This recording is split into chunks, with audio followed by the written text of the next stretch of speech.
understand the economy, you have to understand human nature. This podcast is powered by Acast. How are you doing there? It is time for the podcast, and we are going to focus today on the United Kingdom. We haven't spoken about the UK for a while, and maybe the last time we did, it was against the background of the UK election, where there was a sense of the British people going back to normality, voting for a reasonably centrist, centre-left candidate, etc. We're going to talk about all that in a couple of minutes with Andy Haldane, who you might remember was the chief economist of the Bank of England and is now the chief bottle washer at the RSA, the Royal Society of Arts, a very interesting and wonderful, wonderful lineage of previous bosses, chief executives, fellows of that reasonably august UK institution. We're going to talk about that in a second. I myself am now in a very zen mood because I've just been listening to Blind Boy's podcast about dandelions. If you're feeling that you need to ratchet down a few notches and you want to get into yourself, always a good listen to the Bard of Limerick, Blind Boy. John, how are you? I'm good, actually. But I tell you what, I'm actually missing the Olympics, believe it or not, man. Are you, John? You know me, I was never terribly sporty, but there is something about the Olympics that just draws you in, and it always throws up drama and weird stories and stuff. But the one I'm still kind of laughing and cringing at is the ray gun story. Do you know that What's that one? No, I haven't been following it. Ray gun. This was breakdancing in the Olympics for the first time, and ray gun was the Australian entry, and she got 0 points. And the routine was like, I've seen it, and it's like she's taking the piss. Like, I know nothing about breakdancing, but it's just turned into loads of memes and stuff. It's really funny. And actually, the other thing that made me laugh this week was I saw a clip of Liz Truss. Oh, your favorite British politician. Exactly. And she was doing a book launch, and she was talking about Trump on stage and blah, blah, blah. And then the next minute, this backdrop came down automatically with a big picture of a lettuce. And underneath it, the caption was, "I crashed the economy." Oh, God. And it just made me think that Liz Truss is the ray gun of British politics. 0 points. Well, it's interesting you mentioned breakdancing there, John, because I bizarrely associate breakdancing with monetary policy, which we're about to talk about. Okay? Do you indeed? I do, because when I tell you, this is a bizarre sort of image I have in my head from when I first got a job, when I left college and got a job at the central bank, right? And I was basically embracing monetary orthodoxy and monetary economics and all the stuff that I've ended up making a living out of. The central bank also, not only did it host economists, but the plaza of the central bank hosted breakdancers, you might remember, right? Fellas in flex suits doing their best Run DMC. So I used to come out of work and to be always these lads spinning around on their heads. Right? And for some bizarre reason, I associate, monetary economics, Milton Friedman, all that stuff with breakdancing. So there you go. So there's a lovely symmetry and there's a lovely synchronicity to this podcast. And now we're going to talk about monetary policy, fiscal policy, industrial policy, social policy in the UK with Andy Haldane, because the UK last week was in flames. So let's go to London, talk to Andy, and try and frame these riots in an economic and social context. Now, I am delighted to have Andy Haldane on the line from London. You may have remembered Andy on the podcast when he was the august chief economist of the Bank of England, and he has moved on to, I would say, even more interesting pastures, the Royal Society for the expansion, I think, of arts, manufacturing and commerce. And Andy is the head man there. Andy, how are you? Thank you for that lovely introduction. Lovely to see you both and to be back on after a little spell and talking about the UK. Lot to talk about. So Andy, also, in your role, you're on the UK Government's Economic Advisory Council. So you're right still in the middle of policy making, advice, ruminations, planning in the UK. Can you explain what the riots were about? What do they tell us about the UK? Are they a one-off? Is this a trend? What's your sense? And then we can talk about the new government and then the UK economy itself.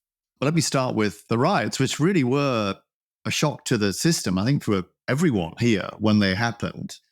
As you may have heard, the catalyst for that was a horrible incident in Southport in the northwest of England, where 3 young girls were stabbed and sadly died. And that prompted a wave upon wave over a number of days of disorder across different parts of the UK, and sort of contagious ripple effect, which was ever more shocking, I think it's true to say.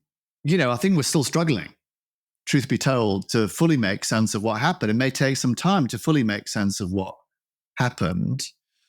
But truth be told, it was no accident that a great many of the places where the most extreme disorder took place were places of deprivation across the UK, where, there were long-standing fault lines or tears in the economic and social fabric that I think sort of spilled out, catalyzed, but not caused by the Southport events.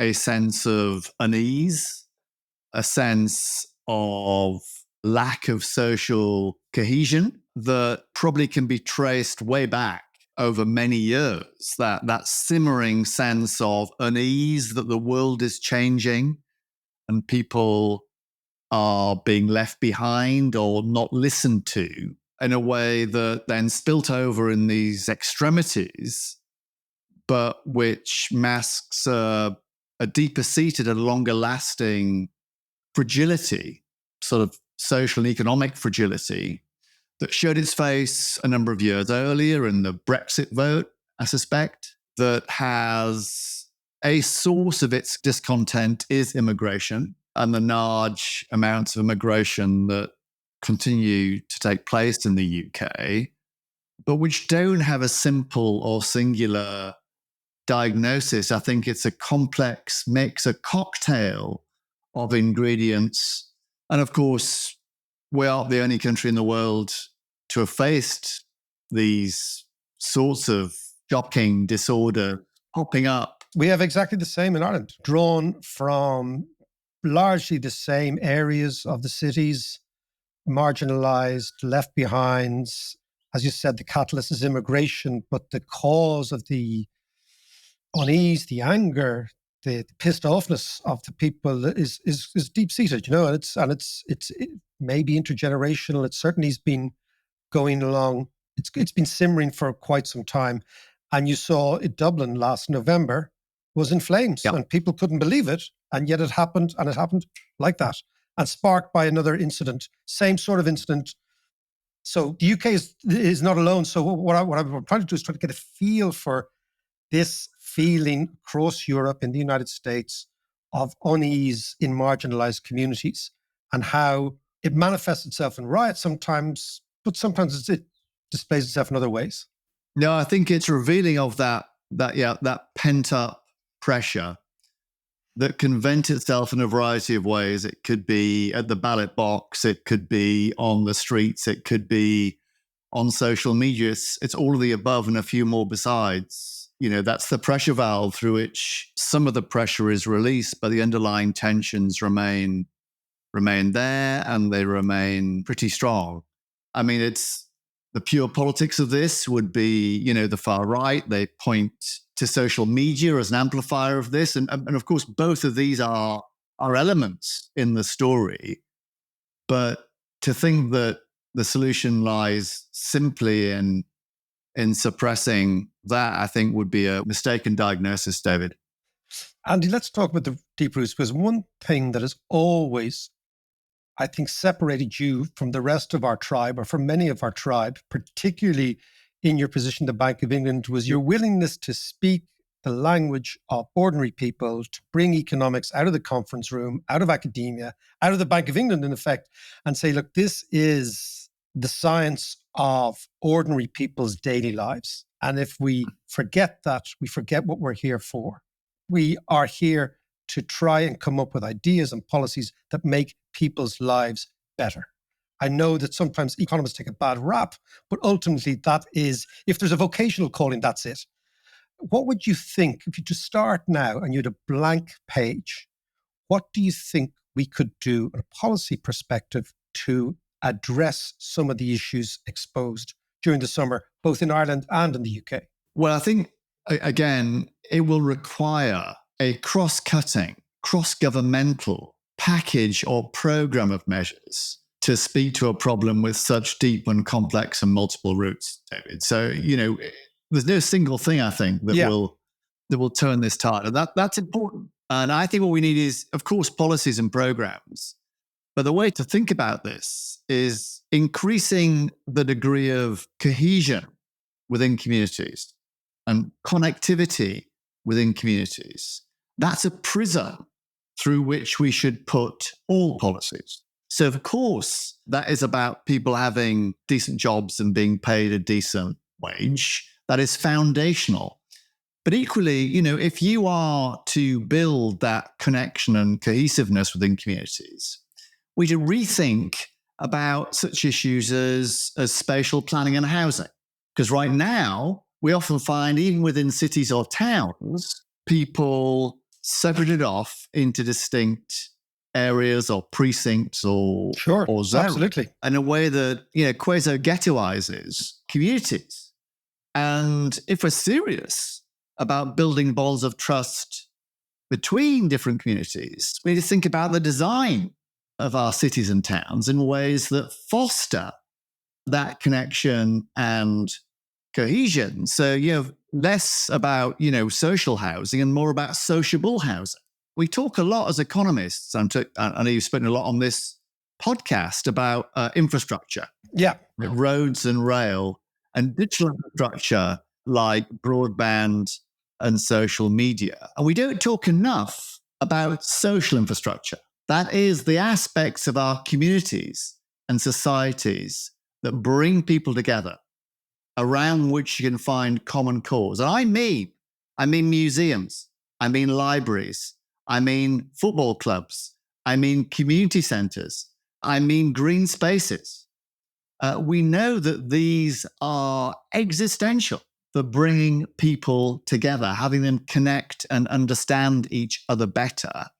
And we have underinvested structurally in those pieces of social infrastructure. It's no surprise that without exception, every one of the places where there's a riot in the UK were places that had structurally underinvested in those pieces of social infrastructure.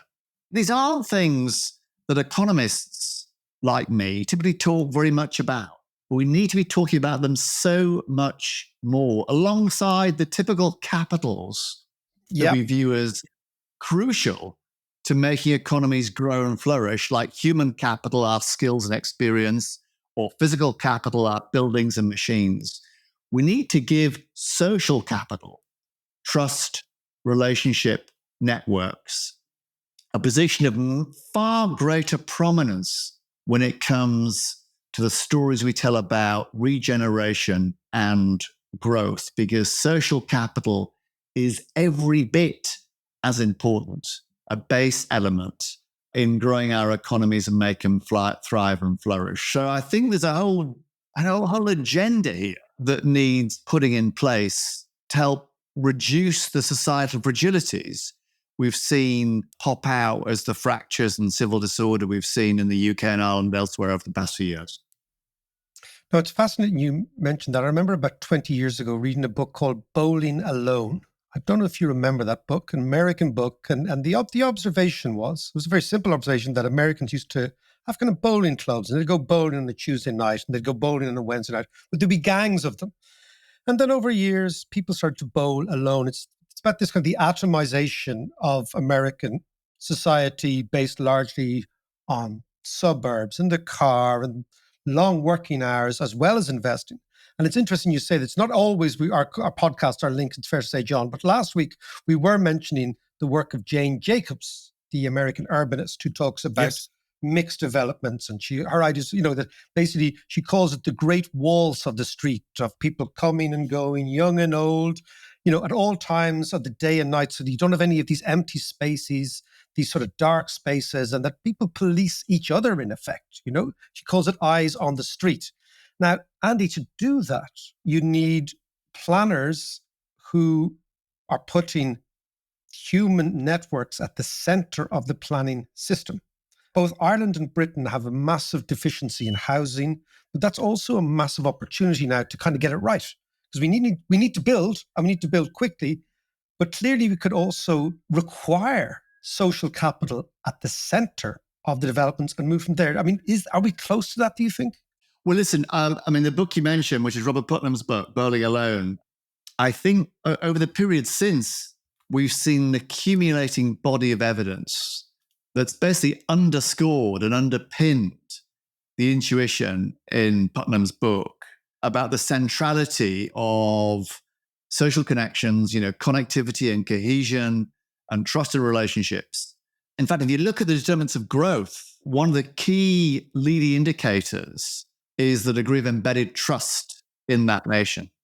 On that basis, if the UK had levels of societal trust equivalent to those of Sweden, that would be £100 billion rocket booster to growth in the UK. Explain that to me and the listeners. Yeah, well, in some ways, that's just an empirical relationship that's historically existed between growth in countries and trust in countries. So a society built on trust can do away with a great many transactions costs. All of a sudden, we get away with far fewer lawyers, far fewer accountants, where we can do with a handshake rather than a written contract and all the costs that accompanies that. Markets are much more transparent and open in a society built on trust rather than one built on mistrust or indeed corruption. So there's a whole manner of ways in which markets function more effectively, and the deadweight costs of mistrust are avoided in societies that believe in the cost of policing, the cost of security. All of that can be trimmed in a world where we are more trusting. And it's not just at the national level, it's true at the community level for all the reasons we've said. And I agree with what you said about, we haven't really designed in social cohesion and connection to how we do our spatial planning, insofar as we have spatial planning at all. Yeah, well, that's true. We absolutely should. And of course, this is also crucial at the individual level, because it turns out, again, from quite recent research, that the single biggest determinant of social mobility is the social network that you grow up in. It turns out it really is who you know rather than what you know that determines your chances of getting on. Who knew that would be the case? Whose mother never told them that? If you can mix, kind of crudely, connected rich kids with disconnected poor kids, that also is a rocket boost to the prospects of poorer kids. Yeah. And can boost the lifetime prospects in ways that we'd only hope from education. Isn't that the irony, though, of social media? I mean, the promise of social media is bringing people together, but actually it creates even more mistrust. Yeah. I think that's a really good point. Well, I mean, we've always known, haven't we, that communications, whether it's social media or mainstream media, it can be used to enable us to connect, and therefore it need not be a bad thing, but in the wrong hands can be used to divide. Yeah. Some of our social media right now, it could be argued, is being used to misinform and divide as much as it is to inform and connect. And that's a real first order public issue. Andy, what I want to come back to is our business, right? You, the chief economist of the Bank of England. Let's the creation of money, because what we hear all the time, Andy, is, and I know you've written about this, and I've thought about this as a recovering central banker myself, right? Which is, look, we just don't have the money right now for that. And that's a recurring idea. Let's think about being slightly more inventive with public money. Is there any justification in a country as wealthy as the UK with your own currency, or ourselves with the euro, and we can be a little bit more inventive with that? Is there any justification at this stage in our economic development by concluding that we just don't have the money for it. I mean, the starting point for this, I think, needs to be, what does the country, any country, need? What is its starting point? Does it have the resources to thrive, to flourish, to grow? And if not, what is then needed to enable it to thrive? Now, we know quite a lot as economists now about the key ingredients in the growth recipe. And probably among those is investment, and it's many in various forms. Investment in people, investment in technologies, investment in that social capital I mentioned earlier on, investment in infrastructure. And if you find that you are deficient of those things, you will not flourish. And in fact, in those situations, bond markets, the key mechanism for governments to finance themselves, will tend to shun you, right? No one wants to put their money into a country that's not flourishing and thriving. Or flipping that round, if you were to tell a story and indeed make the case for borrowing money on bond markets, which credibly would increase your chances of thriving, of flourishing, of growing, bond markets, far from taking fright, would lap that up, because everyone wants to invest in that are flourishing and thriving rather than being stuck in the mud and stagnating. So that's a very roundabout way, and I apologize for my roundabout explanation for saying the money is always there, provided you can tell a credible story about putting it to good use in ways that will invest today for growth tomorrow, that yields the tax revenues that then pay for your accumulated borrowings and more besides. That is the beauty, of course, of compound growth, that wisely invested, it more than pays for itself.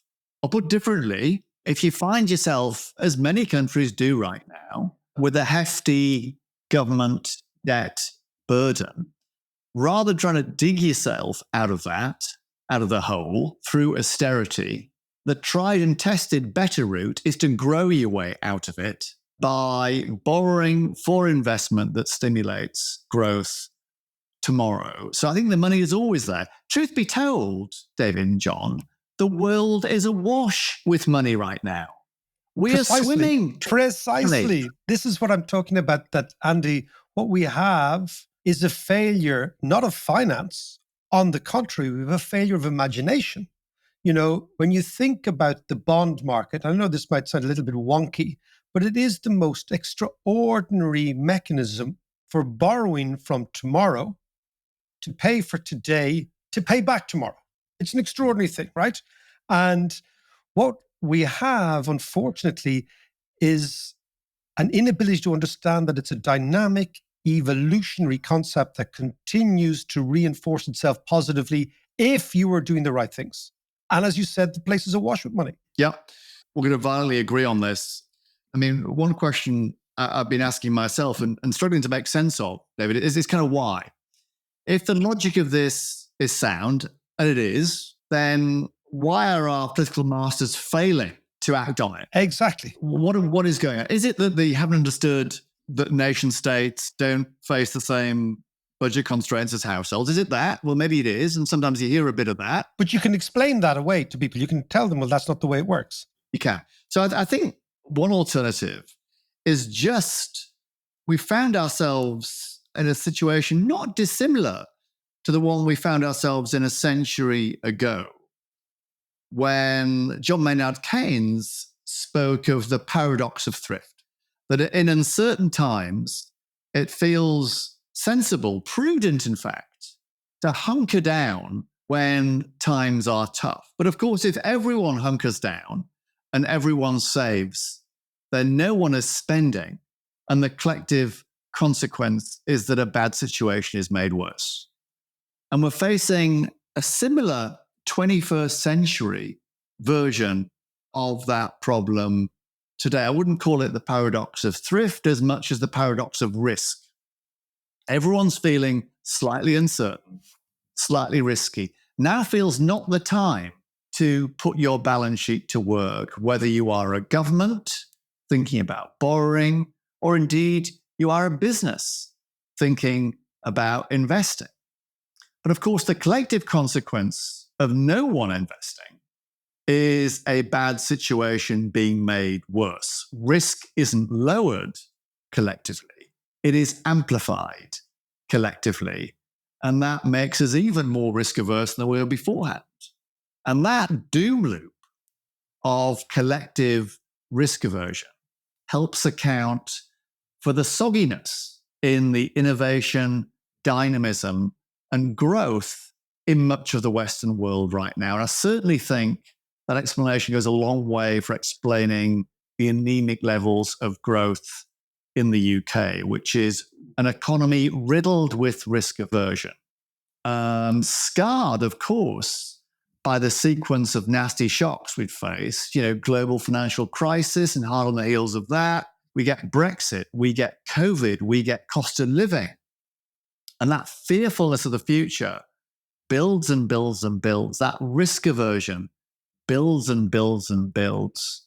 And for me, this is a big part of the diagnosis of where we stand today in the UK, and I think elsewhere too. And if we go back to Keynes, and if we go back to the 1920s and the 30s, we're bringing in Roosevelt, we're bringing in all the heroes. But they did conclude that the only way you break this fear, this anxiety, this risk aversion is that some big entity comes in and breaks the cycle. And that big entity is a state acting in concert with its central bank to break that cycle. That's right. You need an entity that has the longevity and the balance sheet to take on that risk. And where they lead, others then follow. So you need, in this case, the state to act effectively as the venture capitalist of last resort and to invest tomorrow's taxpayers' money in investment today. And that was Keynes and Roosevelt's prescription for the 30s and which drove us out of the Great Depression. And with an alteration of the detail, I think we need the self-same today. You could argue that the Biden initiatives over the course of his presidency have been in that spirit, by the way. Absolutely, they have, yeah. The Infrastructure and Chips Act were large-scale acts of public investment to stimulate jobs and growth in the US. And indeed, they have done just that. Exactly, it's worked. 50 million more jobs and growth that's been the envy of the Western world. So you'd argue, it doesn't show up in the polls, but you'd argue that the medicine absolutely has worked there. Now, there are those that gnash their teeth and purse their lips about the debt burden. But, we come back to the way you pay down a debt burden is by growing the denominator, that is to say GDP, not by shrinking the numerator, that is to say the deficit. I think that's a lesson we should all, reflect on and I hope take away and act on, David and John. Andy, listen, great to talk to you. Hopefully we'll see you very soon. And that was wonderful stuff. Take care. Thank you, David. Thank you, John. It's been wonderful as ever to chat to you.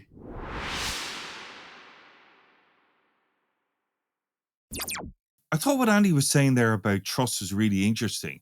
When he was talking about the breakdown of trust in the financial system from the crash in 2008, and I was kind of thinking that 2008 was also the year that the iPhone came out, which in itself, there's nothing wrong with that, but that gave rise to all the social media and everything that came with it, which served to amplify this mistrust and distrust in institutions and banking and financial systems and politics and so on. Well, actually, that's a fair point. I mean, I suppose what the iPhone has done, which is it has created social media, which has disrupted media. And media used to always be about 2 or 3 or 4 large institutions in a country owning the message and people coalescing around that message. So it would have been, in the case of most European countries, it would have been the state had one message, the national broadcaster had another message, the political parties had another message, and maybe whatever moral institution was, let's say the church or whatever, had a message. And those messages were kind of silos around which people could actually galvanize. But it was very much concentrated in the messenger. And now what you have is what Marshall McLuhan, the great Canadian advertiser, called Right. the medium and the message, right? He basically said that the medium is the message. So whoever owns the medium owns the message. And this is what Yeah. he said in the 1960s, which is very, very interesting. And it was actually about television and radio, mainly television, right? And now what you see is that because hundreds of people are forming and formulating the message every day and using social media, Yeah. The citizen journalism. all that sort of stuff. Citizen journalism sounds really, really good. It sounds like a citizen's Yeah. arrest. And a citizen's arrest is a nice thing to do. But if you're being arrested for things you actually didn't do, and if the citizen's arrest is actually, it's like all these, like the citizen journalism is like a militia Yeah. that is unbelievably difficult to actually police. But you're absolutely right. So citizen journalism means that we all have an ability to tell the story. That's great. Yeah. But if the story is sourced with fake news, statistics, ideas, all that sort of stuff, then of course you have the total diffusion of the message.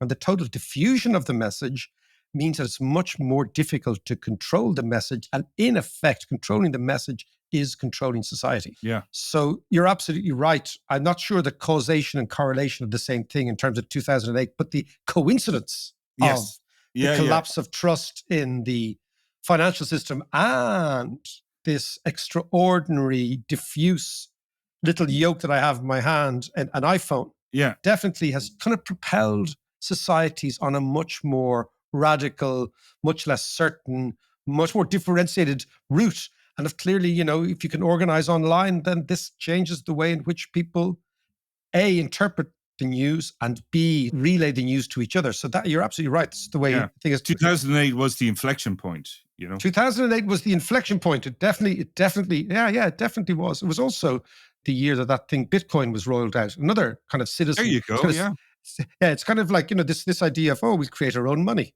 and we'll make it all up and it'll be all Yeah. grand. But anyway, we'll come back to that again. But interestingly, we'll conclude with this, John.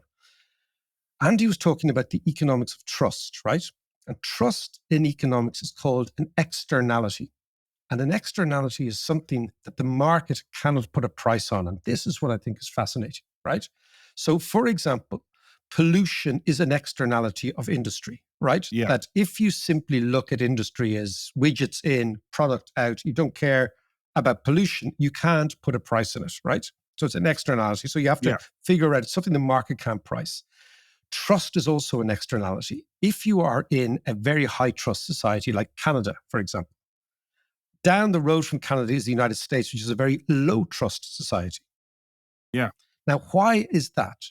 It's because over the years, Canadians have dealt with each other and with their state in a way in which incorporates trust, decency, fair play, all these things into the narrative. Whereas in America, they've put together a narrative which is kind of a screw you, winner takes all, if you're rich, you deserve it idea. And what Andy says is that it's impossible to put your finger on it, but an erosion of trust comes with a massive economic cost. And that economic cost is reflected in the cost of doing business, the cost of insurance, for example. Yeah. Ireland, in the case of insurance, is an incredibly high cost of insurance, right? Why is that? Because people bullshit insurance companies all the time. They Yeah. spoof, they lie, creating this crazy situation where clear bullshit cases are rewarded with massive payouts. And then what happens is, because the trust in society is broken down, we all end up paying through massive insurance premiums, right? That's a great example of a low trust society where the cost is actually passed on to everybody else. Interestingly, we leave it here. The New Zealanders have this thing called no fault insurance, that it's nobody's fault. So if you break your leg, it's $1,000. That's it. Or Yeah. if you break your arm, it's $1,000. That's it. It's nobody's fault. You leave it as it is. And that's exactly the way to go, because you can do that in a high trust society. And I think the case of the Irish insurance claims and the bogus insurance claims is a great example of how if you break trust in society, everybody ends up paying. So we leave it there. But it's one thing to think about, John. Everybody plays a part in creating a high trust society, not just the state. So we'll talk to you next week.